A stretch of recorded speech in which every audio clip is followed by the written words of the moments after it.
Sarah Martinez stood at the front door of Lincoln Elementary School, her heart pounding as she watched other parents pick up their children. At 34, she had faced many challenges in life, but nothing prepared her for this moment. Her 8-year-old daughter, Emma, had been telling everyone at school that her mom was a Navy SEAL, and now the principal wanted to meet with her about these fantasy stories. The autumn leaves crunched under her boots as she walked toward the main office. Sarah's hands trembled slightly, not from the cool October air but from the weight of the secret she had carried for years. She had worked so hard to build a normal life for Emma after leaving the military. The small town of Cedar Falls, Iowa was supposed to be their fresh start, a place where they could blend in, and Emma could have the childhood Sarah never had. Principal Davidson was waiting for her in his office, along with Emma's teacher, Mrs. Henderson. The look on their faces told Sarah everything she needed to know. They thought her daughter was a troubled child with an overactive imagination, possibly seeking attention because her father wasn't in the picture. Mrs. Martinez, "Thank you for coming in," Principal Davidson said, gesturing to a chair across from his desk. "We need to discuss Emma's behavior in class. She's been telling the other children some rather elaborate stories about your military service." Sarah took a deep breath and sat down. Emma was sitting in a smaller chair next to her, looking confused and a little scared. Her daughter's dark eyes, so much like her own, searched Sarah's face for reassurance. "What exactly has Emma been saying?" Sarah asked quietly. Mrs. Henderson opened a notebook and began reading. "Yesterday, during show and tell, Emma told the class that her mother could swim underwater for 20 minutes without breathing. Last week, she said you could parachute from airplanes and fight bad guys in the dark. Today, she claimed you once saved a whole village of people in a faraway country." Sarah felt her chest tighten. These weren't just random stories. Emma was remembering fragments of conversations she must have overheard during late-night phone calls with Sarah's former teammates, or perhaps from the encrypted emails Sarah thought she had hidden well enough. "The thing is," Mrs. Martinez, Principal Davidson continued, "Emma becomes very upset when other children don't believe her. She got into an argument with Tyler Jenkins today because he said girls can't be soldiers. Emma pushed him and said her mom could beat up anyone's dad." Sarah looked at her daughter, seeing the frustration and hurt in her young face. Emma had always been proud of her mother, even though she didn't fully understand what Sarah had done during her years of service. Sarah had tried to keep that part of her life separate, but Emma was smart and observant. "I don't understand why she would make up these stories," Mrs. Henderson said gently. "Emma is such a bright child, but these fantasies are affecting her relationships with classmates and her focus in class." Sarah's military training kicked in. She assessed the situation quickly.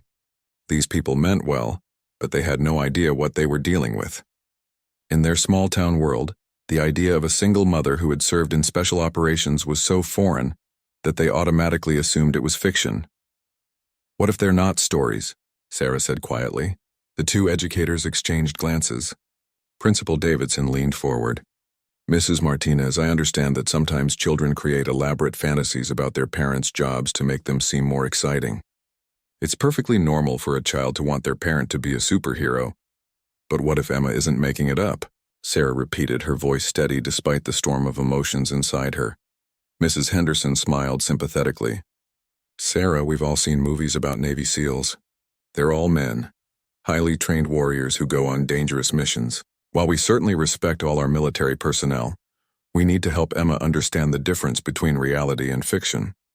The assumption stung more than Sarah expected. She had spent 12 years proving herself in a world that didn't believe women belonged there. She had earned her place through blood, sweat, and determination that most people couldn't imagine. She had saved lives, completed impossible missions, and led teams through combat situations that would break most people. But here in this quiet school office, surrounded by motivational posters and children's artwork, none of that mattered. To these well-meaning people, she was just another single mom working as a fitness instructor at the local gym, trying to make ends meet. "Emma," Sarah said, turning to her daughter, "can you tell me exactly what you said to your classmates?" Emma's voice was small but determined. "I told them you're the strongest person in the world, and that you help people when they're in trouble. I said you can hold your breath really long because I saw you do it in our pool. And I told them you have friends who wear special uniforms and call you by a different name." Sarah's heart ached. Her daughter had pieced together more than she realized. The late-night training sessions in their backyard pool, the occasional visits from former teammates who still called her by her military call sign, the way Sarah moved through the world with constant awareness of her surroundings. "Mrs. Martinez," Principal Davidson said, "we're not trying to embarrass you or Emma. We just want to help her adjust to reality. Perhaps you could explain to her what you really do for work, and we can help her understand that being a gym instructor is important too." Sarah stood up slowly. She had made a decision that would change everything for both her and Emma. For 3 years she had hidden who she really was, thinking it would protect her daughter. But Emma was already paying the price for that secrecy. "I need to make a phone call," Sarah said. "Can Emma wait here with you for about 10 minutes? "Of course," Mrs. Henderson said. "But Mrs. Martinez, I hope you're not going to encourage these fantasies." Sarah looked at her daughter one more time. Emma's eyes were full of trust and love, the same expression she had worn as a toddler when Sarah would leave for deployments, promising to come back safe. "I'm going to do something I should have done a long time ago," Sarah said. "I'm going to tell the truth." Sarah walked out to the school parking lot, her phone already in her hand. The October wind whipped through her dark hair as she scrolled through her contacts, finding a number she hadn't called in months. Her fingers hesitated over the screen for just a moment before she pressed call. "Razor, this is Ghost," she said when the familiar voice answered. Using their old call signs felt strange after years of civilian life. "Ghost? Holy hell, what's wrong?" The concern in Mike Razor Thompson's voice was immediate. In their world, unexpected calls usually meant trouble. "I need a favor, Mike, a big one." Sarah paced beside her car, watching the school building where her daughter waited. "Remember how you always said if I ever needed the team, you'd be there?" "Always. What do you need?" Sarah explained the situation quickly and efficiently, the way she had briefed missions years ago. She told him about Emma's stories, the school's disbelief, and her decision to finally reveal the truth about her service. "You want us to come to Iowa? To an elementary school?" Mike's voice carried a mix of surprise and amusement. "I know how it sounds, but Emma's being treated like she's lying or mentally unstable. These people think women can't be SEALs, that she's making up fantasy stories about her mom. I can't let her carry that burden anymore." There was silence on the other end, and Sarah could picture Mike's face, the same serious expression he wore when they were planning operations. He was probably already working out logistics in his head. "How fast do you need us there?" he asked. "Today, if possible." "I know it's a lot to ask. Ghost, you saved my life in Yemen. You carried Rodriguez out of that compound when the rest of us thought he was dead. You think we're not going to show up for your kid?" Sarah felt tears threatening for the first time in years. She had forgotten how it felt to have people who understood, who knew exactly who she was and what she was capable of. "I can get Torres, Williams, and Jackson here by this afternoon," Mike continued. "Rodriguez is deployed, but the rest of us are stateside. We'll drive through the night if we have to." "Mike, you don't understand what this means to me." "Yeah, I do. Because Emma's not just your kid, Ghost, she's our kid too. Family doesn't abandon family." After hanging up, Sarah sat in her car for a few minutes trying to process what she had just set in motion. For 3 years, she had worked hard to be just another soccer mom, just another single parent trying to make it work. She had taught fitness classes, attended PTA meetings, and baked cookies for school fundraisers. But underneath it all, she was still the woman who had completed Hell Week, who had fought alongside the most elite warriors in the world. When she returned to the principal's office, Emma looked up at her with hope in her eyes. The school officials were waiting with expressions that suggested they expected Sarah to come clean about encouraging her daughter's imagination. "Did you make your call?" Principal Davidson asked. "I did. Some friends of mine will be stopping by later today. They're driving up from Virginia." Mrs. Henderson frowned. "Mrs. Martinez, I hope you're not bringing in people to support Emma's stories. What she needs is help distinguishing between fantasy and reality." Sarah sat down next to her daughter and took her small hand. "Emma, I owe you an apology. I've been hiding something important from you, and that wasn't fair." "What do you mean, Mom?" "The stories you've been telling your friends aren't made up. They're real. Everything you remember about me swimming underwater, about my friends in uniforms, about the different name they call me, it's all true." The adults in the room shifted uncomfortably. Principal Davidson cleared his throat. "Mrs. Martinez, please. This isn't helping Emma. 3 years ago, I retired from 12 years of active duty with the United States Navy. For 8 of those years, I served with Naval Special Warfare Development Group." Mrs. Henderson looked confused. "I'm sorry, I don't know what that means." "It means," Sarah said quietly, "that Emma has been telling the truth. I am a Navy SEAL." The silence in the room was deafening. Principal Davidson leaned back in his chair, his expression skeptical. Mrs. Henderson actually laughed, though she tried to cover it with a cough. "Mrs. Martinez," the principal said carefully, "I think we need to focus on reality here. The Navy SEALs are an elite military unit. They're highly trained men who what?" Sarah's voice carried an edge that made both adults pause. "Who can't be women? Who can't be mothers? Who can't choose to leave the military and raise their children in small towns?" Emma squeezed her mother's hand. "I knew it, Mom. I knew you were special." "Honey, I'm not special. I just had a job that required special training. But I left that job because being your mom is more important to me than anything else." Principal Davidson was clearly struggling with what he was hearing. "Mrs. Martinez, I mean no disrespect, but this is exactly the kind of fantasy thinking we're trying to help Emma move past.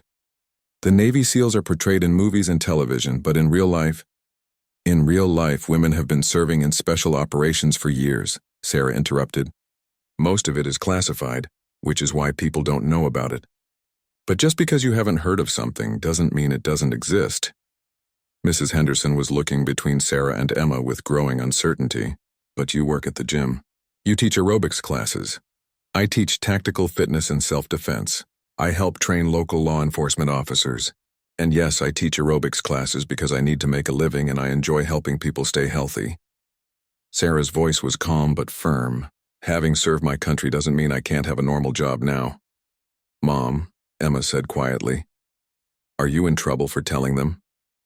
Sarah's heart broke a little at the worry in her daughter's voice. "No, sweetheart, I'm not in trouble. But I should have told you the truth sooner. I should have prepared you for people who might not believe you." Principal Davidson was clearly out of his depth. "Mrs. Martinez, I understand that military service is something to be proud of, but claiming to be a Navy SEAL—" "I'm not claiming anything," Sarah said. "I'm stating a fact, and in about 4 hours, some of my former teammates will be walking through that door to pick up Emma from school. Then maybe you'll understand that your student has been telling the truth all along." The room fell silent again. Sarah could see the doubt in their faces, the polite disbelief of people who thought they were dealing with a delusional parent. She understood their skepticism. In their world, the idea of a female Navy SEAL picking up her kid from elementary school was so far outside their experience that it seemed impossible. But Sarah had learned long ago that impossible was just another word for challenging. And she had never backed down from a challenge in her life. The afternoon dragged on like the longest mission Sarah had ever endured. She spent the time in the school library with Emma, helping her with homework while the weight of curious stares from teachers and staff pressed down on them. Word had apparently spread about the morning's meeting, and Sarah could feel the whispered conversations happening around them. Emma seemed lighter somehow, as if a burden had been lifted from her small shoulders. She worked on her math problems with renewed focus, occasionally looking up at her mother with a smile that made Sarah's chest tight with emotion. "Mom," Emma whispered as she colored in a worksheet about the solar system. "Will your friends really come?" "They'll be here, sweetheart. I promise, and what are they like?" Sarah thought about the men who had been her brothers for so many years. Mike Thompson, who could defuse a bomb with steady hands but cried when he watched movies about dogs. Carlos Torres, who spoke 4 languages fluently and made the best coffee Sarah had ever tasted, even in the middle of a desert. James Williams, whose laugh could be heard across a compound and who never forgot anyone's birthday. Marcus Jackson, the medic who had patched up more wounds than he could count and still found wonder in everyday miracles. "They're good men," Sarah said finally. "They're funny and smart and brave. And they love you very much even though they haven't seen you since you were little." At 3:15, Sarah and Emma made their way to the front of the school where parents were gathering for pickup. Sarah positioned herself where she could see the parking lot and the main entrance. Her old habits died hard, and she automatically scanned for possible threats and escape routes, even in the safety of an elementary school. Principal Davidson appeared beside them, checking his watch. "Mrs. Martinez, school ends in 15 minutes. If your friends don't arrive, they'll be here," Sarah said with quiet confidence. Mrs. Henderson joined them, along with several other teachers who had apparently heard about the situation. Sarah realized that she and Emma had become the afternoon's entertainment, the subject of speculation and doubt. She could feel their skeptical glances, could almost hear their thoughts about the delusional mother and her confused child. At 3:28, Sarah spotted the black SUV turning into the school parking lot. Her heart rate increased, not from nervousness but from the familiar rush of seeing her team again. The vehicle moved with purpose, and she could see Mike's familiar silhouette in the driver's seat. "There," she said simply. Principal Davidson followed her gaze and saw the SUV parking among the family cars and minivans. 4 men got out, and even from a distance there was something different about them. They moved with precision, their eyes constantly scanning their surroundings. They wore civilian clothes, but their bearing was unmistakably military. "Those are your friends?" Mrs. Henderson asked, her voice uncertain. "Those are my brothers," Sarah replied. Emma bounced on her toes with excitement. "Is that Uncle Mike?" "That's him, baby." The 4 men approached the school entrance, and Sarah could see the exact moment when other parents and teachers noticed them. Conversation stopped mid-sentence. There was something about the way they carried themselves, an intensity and awareness that drew attention without trying to. Mike Thompson led the group. At 42, he was still in fighting shape, his gray eyes taking in every detail of his surroundings. Behind him walked Carlos Torres, smaller in stature but with the quiet confidence of someone who had faced death and won. James Williams towered over the others at 6'4", his easy smile already appearing as he spotted Emma through the glass doors. Marcus Jackson brought up the rear, his medic's eyes automatically assessing everyone around him for signs of injury or distress. As they entered the building, the noise level in the hallway dropped noticeably. These men didn't demand attention, but they commanded it simply by existing in the space. Sarah felt a familiar pride watching them, remembering what it had been like to be part of something bigger than herself. "Sarah," Mike's voice carried across the hallway and his face broke into a genuine smile. "There's our girl." Emma let go of her mother's hand and ran toward the approaching men. Mike scooped her up in a bear hug, spinning her around as she giggled with delight. "Uncle Mike, you came, you really came." "Of course we came, little warrior. We wouldn't miss it." Sarah watched Principal Davidson's face as the scene unfolded. His expression had shifted from skepticism to confusion, to something approaching belief. These weren't actors or friends playing a role. These were clearly military men, and their affection for Emma was obviously genuine. Carlos Torres stepped forward and wrapped Sarah in a quick hug. "Ghost, you look good." "Civilian life agrees with you.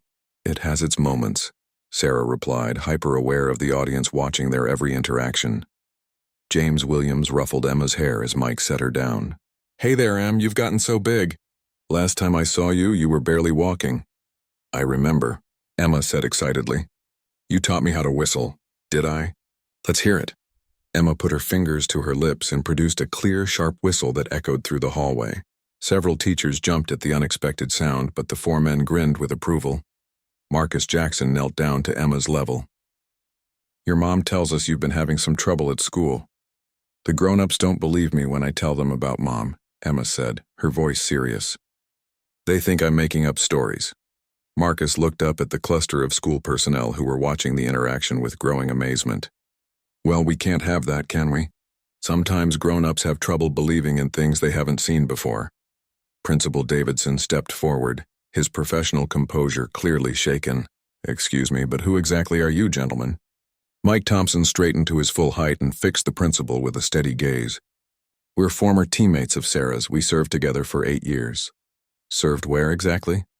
Carlos Torres spoke up, his voice carrying a slight accent from his childhood in Texas. "Various places around the world, sir. Most of it's classified, but we can tell you that Sarah Martinez is one of the finest warriors we've ever had the honor of serving alongside." Mrs. Henderson was staring at Sarah with new eyes. "You really are a Navy SEAL," James Williams confirmed. "And not just any SEAL. Sarah was our team leader on some of the most difficult missions we ever ran. She saved all our lives more than once." Sarah felt heat rise in her cheeks. "Guys, you don't need to—" "Yes, we do," Mike interrupted. "Because this little girl has been telling the truth about her mother.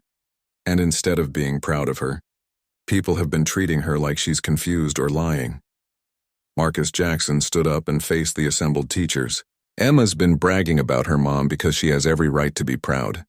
Sarah Martinez earned her place through blood, sweat, and determination. She completed training that breaks most men, and she served her country with distinction for 12 years. The hallway had gone completely silent. Other parents had stopped their conversations to listen, and children were staring wide-eyed at the four imposing men who had suddenly appeared in their quiet school.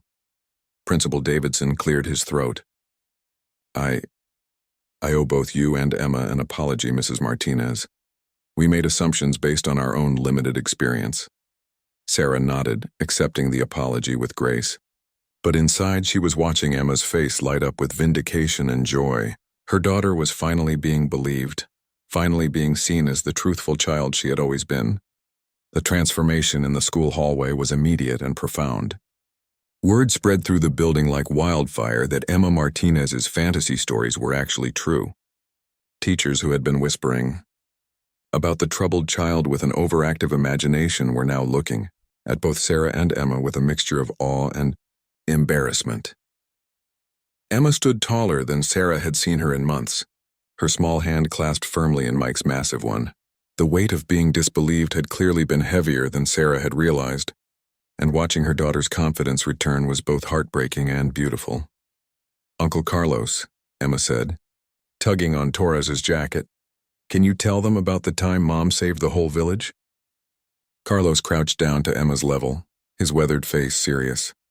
Well, little one, some of the things your mom did are still secret, but I can tell you that she helped a lot of people who couldn't help themselves. She made sure families could stay together and kids could go to school safely. Principal Davidson was struggling to process what he was witnessing. Mrs. Martinez, I have to ask, why didn't you tell us about your military service when you enrolled Emma? It might have helped us understand her stories better.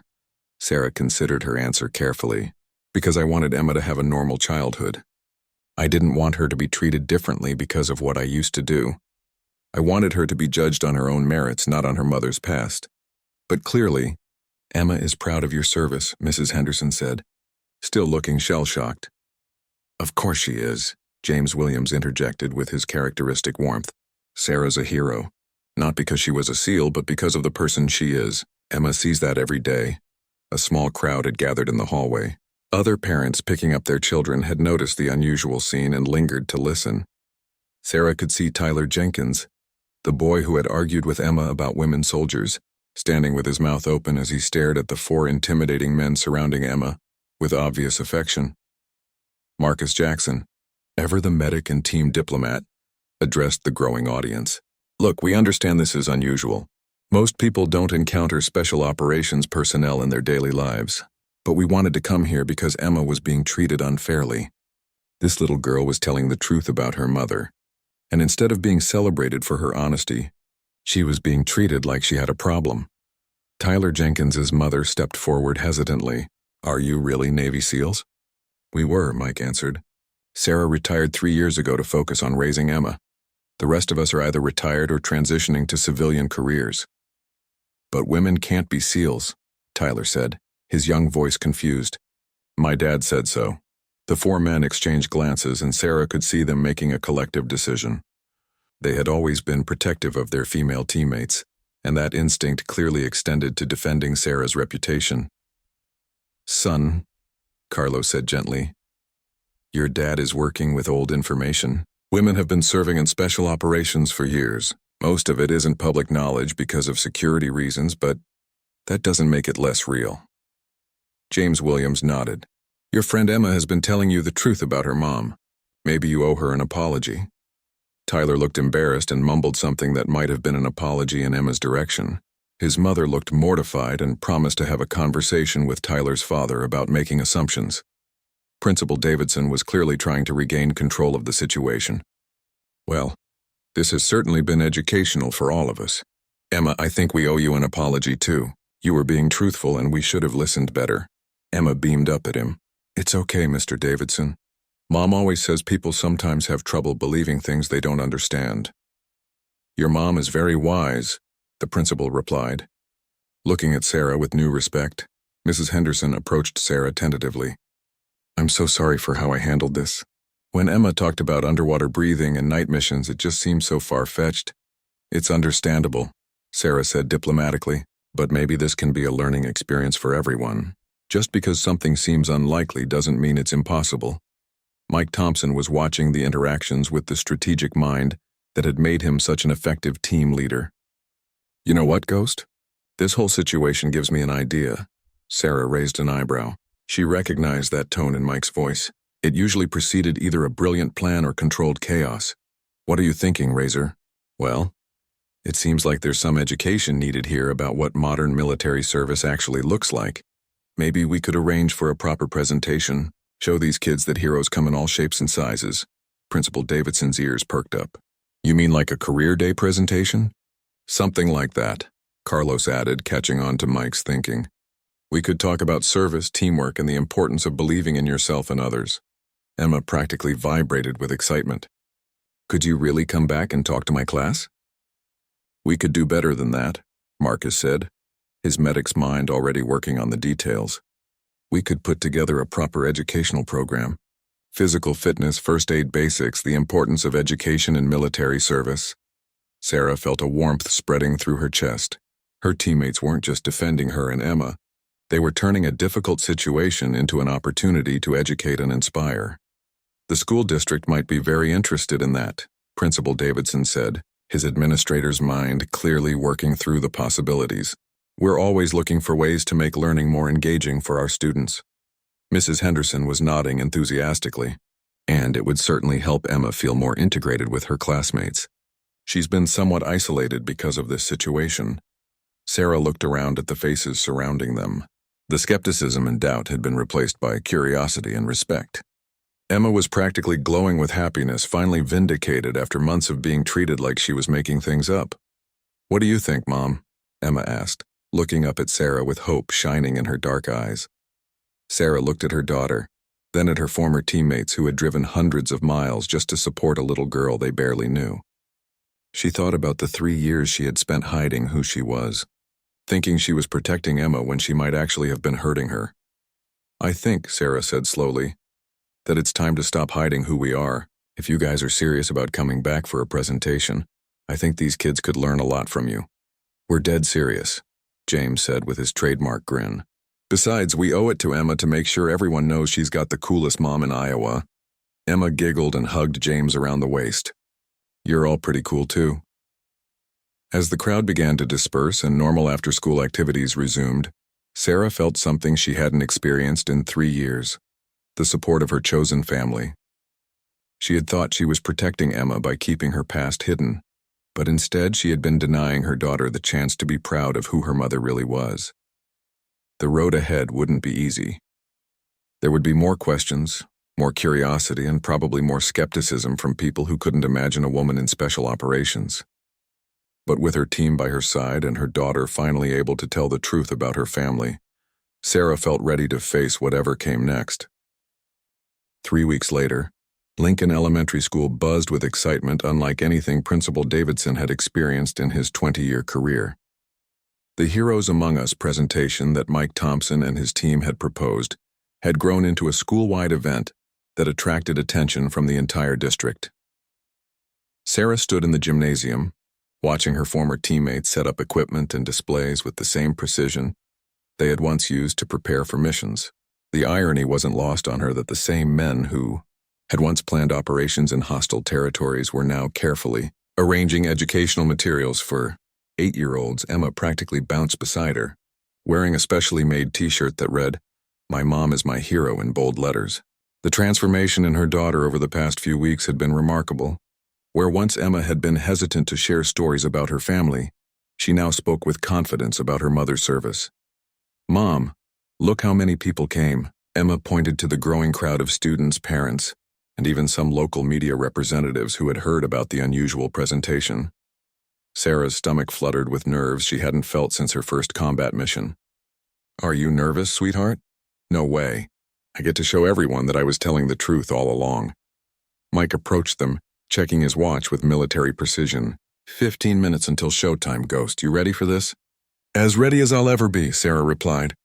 "I never thought I'd be giving presentations to elementary school kids about my military service."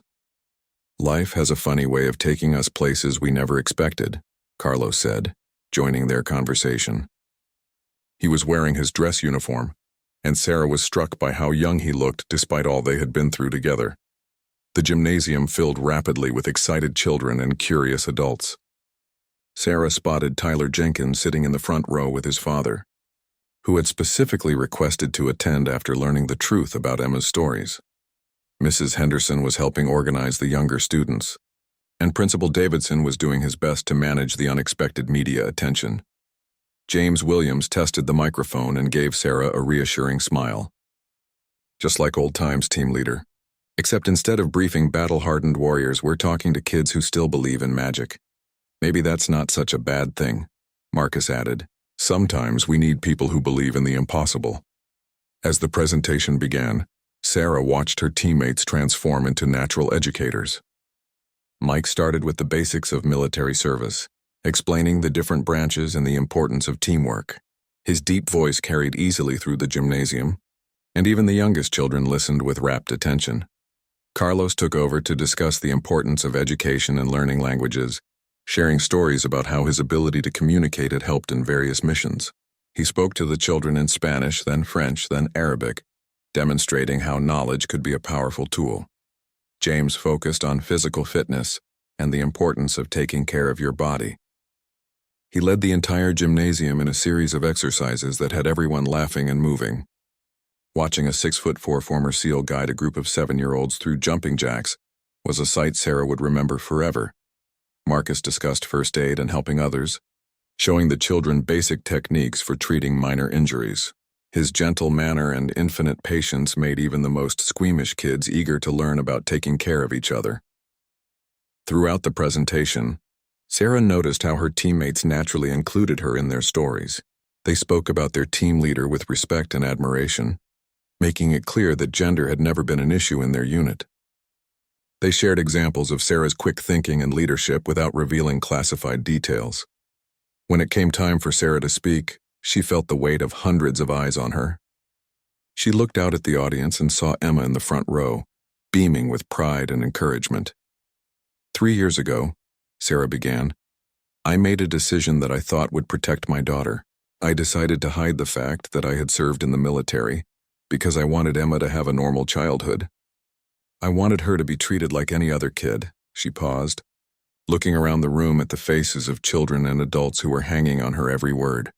But what I learned recently is that hiding who we are doesn't protect the people we love. It just teaches them to be ashamed of things they should be proud of. Emma was telling the truth about her mom, and instead of being celebrated for her honesty, she was treated like she was making things up. A murmur went through the adult section of the audience. Sarah could see several parents shifting uncomfortably, recognizing their own assumptions in her words. The truth is, I'm not special because I was a Navy SEAL. I'm special because I'm Emma's mom, and because I wake up every day trying to be the best person I can be. The military taught me discipline, teamwork, and the importance of never giving up. But being a mother taught me patience, unconditional love, and the courage to be vulnerable. Emma was wiping tears from her eyes, but she was still smiling. Sarah felt her own emotions threatening to overwhelm her. I want all of you kids to remember something important, Sarah continued. Your dreams don't have to fit into other people's expectations. If someone tells you that you can't do something because of who you are or where you come from, remember that people told me I couldn't be a Navy SEAL because I was a woman. They were wrong. The gymnasium erupted in applause, and Sarah saw Tyler Jenkins stand up and start clapping enthusiastically. His father followed suit, and soon the entire audience was on their feet. During the question and answer session that followed, the children's curiosity was both innocent and profound. They asked about everything from underwater breathing techniques to whether Sarah ever got scared during missions. Each question was answered with age-appropriate honesty that respected both the children's intelligence and their innocence. One little girl raised her hand and asked, Mrs. Martinez, what was the scariest thing about being a soldier? Sarah thought for a moment. The scariest thing wasn't facing danger. It was being away from Emma when she was little, missing parts of her growing up. That's why I decided to stop being a soldier and focus on being her mom. Another child asked, Do you miss being a Navy SEAL? I miss working with my team, Sarah said, gesturing to the 4 men beside her. But I don't miss being away from my daughter. Some jobs are important, but some things are more important than jobs. As the presentation wound down, Principal Davidson took the microphone to thank the presenters and make an announcement that surprised everyone. Ladies and gentlemen, thanks to the generosity of some anonymous donors in our community, Lincoln Elementary School will be starting a new program called Truth Tellers, designed to help children feel confident sharing their real stories and experiences, no matter how unusual they might seem to others. Sarah felt tears spring to her eyes as she realized that their experience had created something lasting and meaningful. Emma's struggle to be believed had become an opportunity for other children to feel safe telling their own truths. After the event, as the gymnasium slowly emptied, Tyler Jenkins approached Emma with his father in tow. "Emma," Tyler said, looking embarrassed, "I'm really sorry I didn't believe you about your mom. She's really cool." "It's okay," Emma replied with the generous heart of a child. "Maybe we can be friends now?" Tyler's father extended his hand to Sarah. "Mrs. Martinez, I owe you an apology as well. I taught my son that women couldn't serve in special operations because that's what I believed. Thank you for educating both of us." As they drove home that evening, Emma chattering excitedly about the day's events, Sarah reflected on the unexpected journey they had taken. What had started as a crisis had become an opportunity for growth, education, and healing. "Mom," Emma said as they pulled into their driveway, "I'm really glad you decided to tell everyone the truth." "Me too, baby. Me too." 6 months after the school presentation, Sarah's life had changed in ways she never could have anticipated. What started as a simple decision to defend her daughter's truthfulness had rippled outward, creating opportunities and challenges she was still learning to navigate. The Truth Tellers program at Lincoln Elementary had become a model for other schools in the district. Sarah found herself consulting with educators about creating safe spaces for children to share their authentic experiences without fear of disbelief or judgment. It was work that fulfilled her in ways she hadn't expected, using her leadership skills in an entirely new context. Emma had blossomed in the months since the presentation. Her confidence in school had improved dramatically, and she had developed friendships with children who appreciated her honesty and unique perspective. She still talked proudly about her mother's service, but now she also talked about her plans to become a teacher, a doctor, or maybe a Navy SEAL like Mom. On this particular Saturday morning, Sarah was in her backyard running through her daily fitness routine when her phone rang. The number was unfamiliar, but the area code was Washington, D.C. "Sarah Martinez?" The voice was crisp and professional. "Speaking." "Ms. Martinez, this is Commander Patricia Wells with the Navy's Special Programs Office. I hope you have a few minutes to talk." Sarah's pulse quickened. Calls from active military personnel were rare and usually significant. "Of course, Commander. How can I help you? I've been hearing interesting things about you and your recent community involvement. The Navy is launching a new initiative, and we think you might be exactly what we're looking for." Sarah sat down on her back steps, watching Emma play with their neighbor's dog through the fence. "What kind of initiative?" "We're developing a program to support the families of special operations personnel, particularly focusing on the children. Too many military kids struggle with the secrecy and misconceptions surrounding their parents' service. Your situation with your daughter and the creative way you handled it has caught our attention." The irony wasn't lost on Sarah.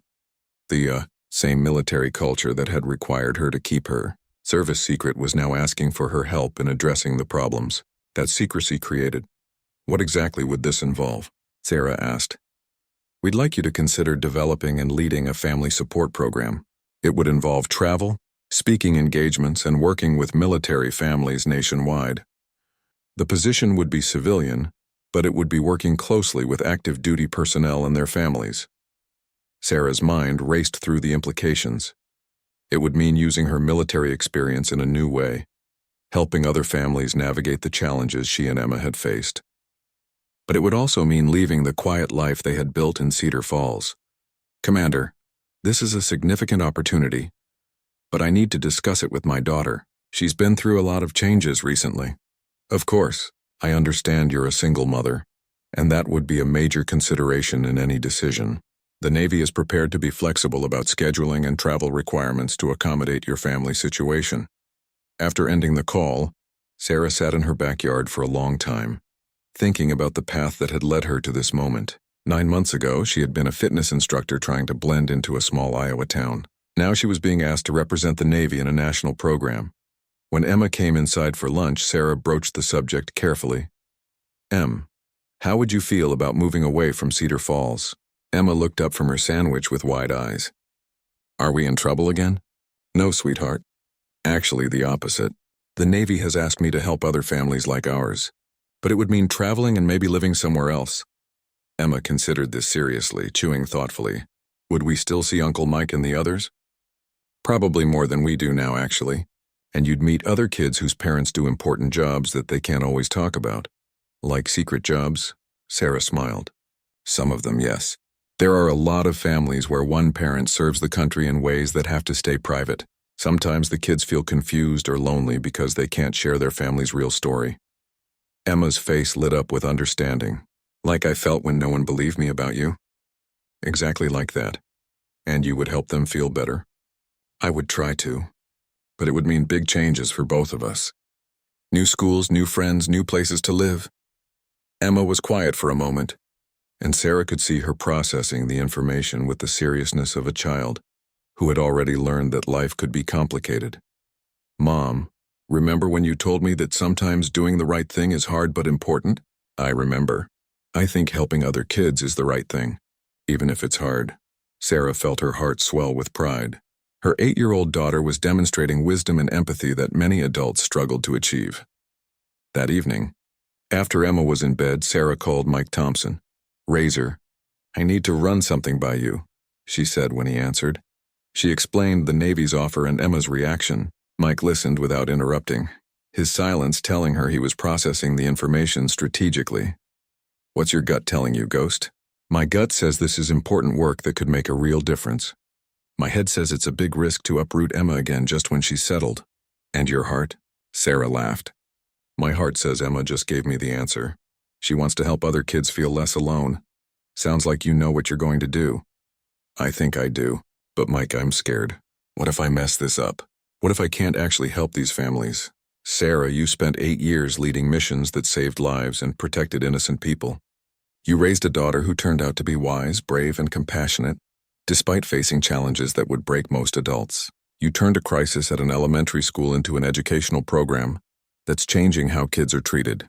What makes you think you can't handle this? Sarah felt the familiar rush of confidence that came from Mike's unwavering belief in her abilities. It was the same feeling she'd experienced before difficult missions, the certainty that her team would support her no matter what. Will you guys visit us wherever we end up? Ghost, we're family. Geography doesn't change that. Besides, Carlos is retiring next month and James is looking for consulting work. We might end up working with you on this program. After hanging up with Mike, Sarah walked into Emma's room and watched her daughter sleep. Emma's face was peaceful, her dark hair spread across the pillow like Sarah's own. In the soft light from the hallway, Sarah could see the strong features that reminded her so much of her own mother, a woman who had taught her that courage wasn't the absence of fear, but the decision to do what was right despite being afraid. The next morning, Sarah called Commander Wells and accepted the position. Within 2 weeks, she and Emma were packing their belongings and preparing for another new chapter in their lives. As they loaded the moving truck, Emma found the school project she had done about heroes 6 months earlier. It was a drawing of Sarah in military uniform with the words, "My mom saves people," written in careful 8-year-old handwriting. Mom, should I pack this or throw it away? Sarah took the drawing and studied it. The figure in the picture was strong and confident, someone Emma had drawn with obvious pride and love. It was the mother Emma had always known, even when the rest of the world couldn't see her. Pack it, sweetheart. It reminds me of who I am and why this new job is important. As their car pulled away from the small house in Cedar Falls, Sarah looked in the rearview mirror at the town that had taught them both valuable lessons about truth, courage, and the importance of believing in each other. They were heading toward an uncertain future, but they were facing it together, with the support of their chosen family and the knowledge that sometimes the most unexpected challenges lead to the most meaningful opportunities. 2 years had passed since Sarah and Emma left Cedar Falls, and their new life in Virginia Beach had exceeded every expectation. The Military Family Support Center that Sarah now directed had become a model program, helping hundreds of families navigate the unique challenges of Special Operations Service. Emma, now 10 years old, attended a school where military families were the norm, rather than the exception. She had friends whose parents served in various branches of the military, and conversations about deployments, security clearances, and frequent moves were as common as discussions about homework and soccer practice. On this crisp October morning, Sarah stood before an audience of military spouses and children in the center's main conference room.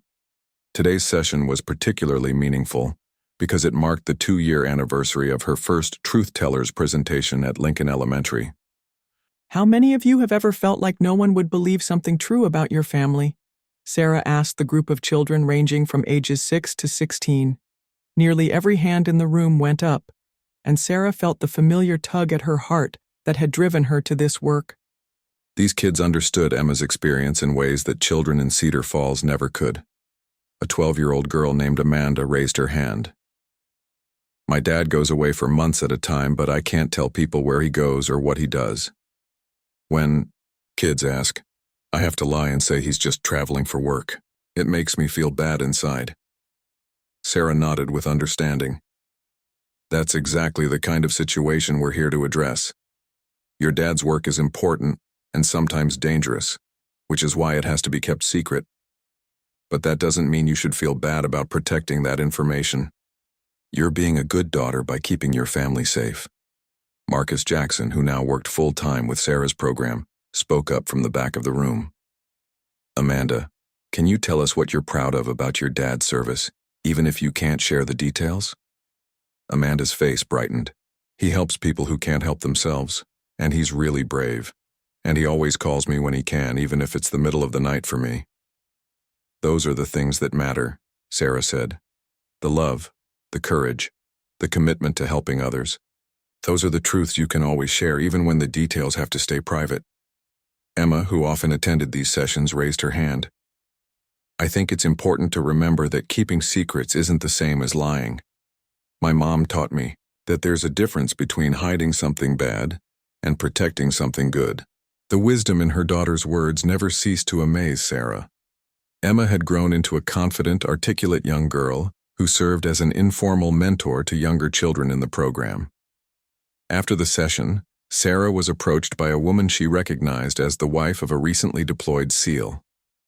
Lisa Chen looked exhausted and overwhelmed, struggling to manage 2 young children while her husband was overseas.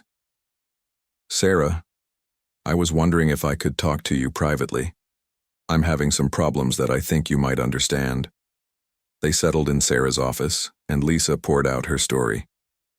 Her 5-year-old son had been acting out at school, telling elaborate stories about his father's job that were getting him in trouble. Her 7-year-old daughter had become withdrawn and anxious, afraid to make friends because she couldn't explain why her daddy was gone so much. "I don't know how to help them," Lisa said, tears streaming down her face. "They're confused and angry, and I can't even explain why their father has to be away. The school counselor suggested that maybe my son needs therapy for his fantasy thinking." Sarah handed Lisa a tissue and felt the familiar surge of protective anger that drove her work. "Tell me exactly what your son has been saying at school." "He told his teacher that his dad fights underwater monsters. He said his daddy can hold his breath for an hour and swim faster than sharks. Yesterday he claimed his father once saved a mermaid." Sarah couldn't help but smile. "Lisa, your son is 5 years old. He's trying to make sense of his father's job using the only framework he has, cartoons and fairy tales. In his mind, if daddy goes underwater and fights bad guys, they must be sea monsters. But the teacher thinks he's disturbed or lying. The teacher doesn't understand military families. Has your husband ever tried to explain his job to your son?" Lisa shook her head. "David says the kids are too young to understand. He just tells them he goes to work to keep people safe." Sarah leaned forward in her chair. "Lisa, children are much smarter than we give them credit for. They pick up on things we think we're hiding. Your son knows his father does something dangerous and important involving water. His imagination is filling in the blanks with underwater monsters because no one has given him a better explanation." Over the next hour, Sarah worked with Lisa to develop age-appropriate ways to explain David's service to their children. They practiced phrases like, "Daddy works with a special team that helps keep our country safe," and "Sometimes his job takes him underwater to places where regular people can't go." "The key," Sarah explained, is giving them enough truth to satisfy their curiosity without compromising security. Children can handle more honesty than we think, and they're actually better at keeping secrets than adults when they understand why it's important. As Lisa was leaving, she turned back to Sarah with tears in her eyes. How do you do this job every day? How do you help so many families when you've been through it yourself? Sarah considered the question. Because Emma and I learned something important. The challenges of military life are real, but they don't have to define us or break us. When we help other families find their strength, we remember our own. That evening, Sarah and Emma walked along the Virginia Beach boardwalk, a ritual they had developed since moving to the coast. The setting sun painted the sky in brilliant oranges and purples, and the sound of waves provided a peaceful backdrop to their conversation. "Mom, do you ever miss Cedar Falls?" Emma asked as they sat on a bench facing the ocean. "Sometimes," Sarah admitted. "It was a good place for us to heal and figure out who we wanted to be. But I think we needed to leave to become who we were meant to be." "I like helping other kids understand their families better," Emma said. "It makes me feel like all the hard stuff we went through had a purpose." Sarah put her arm around her daughter, marveling at the young woman Emma was becoming. "You know what I'm proudest of about you?" "What?" "You could have become bitter or angry about the way people treated us in Cedar Falls. Instead, you chose to use that experience to help other children feel less alone. That takes real courage." Emma leaned against her mother's side. "I learned from watching you. You never gave up, even when things were really hard." As they sat together watching the waves, Sarah reflected on the journey that had brought them to this moment. From a small Iowa town where no one believed Emma's stories to a thriving program that helped military families across the country, their path had been marked by challenges, growth, and unexpected opportunities. Mike Thompson joined them on the beach, having driven down from D.C. for the anniversary celebration. Carlos, James, and Marcus weren't far behind, and soon the extended family was reunited on the sand. "You know what this reminds me of?" Mike said, settling beside them on the beach. "What's that?" Sarah asked. "That mission in Morocco when we had to wait for extraction on the beach, remember? We sat there for 6 hours watching the sun come up, talking about what we'd do when we got home." Sarah remembered. It had been one of those rare moments of peace, in the middle of chaos when the team had shared their dreams and fears while waiting for helicopter pickup. "You said you wanted to make a difference in kids' lives," Carlos added, arriving with the others. "Looks like you found a way to do exactly that." Emma looked around at the men who had become her uncles, the mother who had taught her about courage and truth, and the life they had built together through honesty and perseverance. "Uncle Mike," she said, "do you think other kids will believe me if I tell them my mom used to be a Navy SEAL?" Mike grinned and ruffled her hair.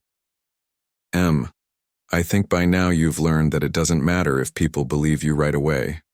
What matters is that you know the truth about yourself and your family, and if they don't believe you, we'll just have to show up and prove it," Emma finished with a laugh.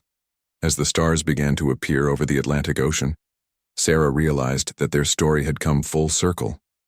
What began with a little girl desperately wanting people to believe the truth about her mother had evolved into a mission to help other children find their voices and claim their truths. The challenges of military life would always exist, but families like theirs no longer had to face them alone. And sometimes, Sarah thought, that made all the difference in the world. Emma fell asleep on the drive home, her head resting against the window as the lights of Virginia Beach flickered past. Sarah glanced at her daughter in the rearview mirror and smiled, knowing that whatever challenges lay ahead, they would face them together, surrounded by the family they had chosen and the truth they had fought so hard to protect. In the end, the most important lesson they had learned was simple. Believing in each other was the foundation of everything else, and that truth would carry them through whatever adventures still awaited them.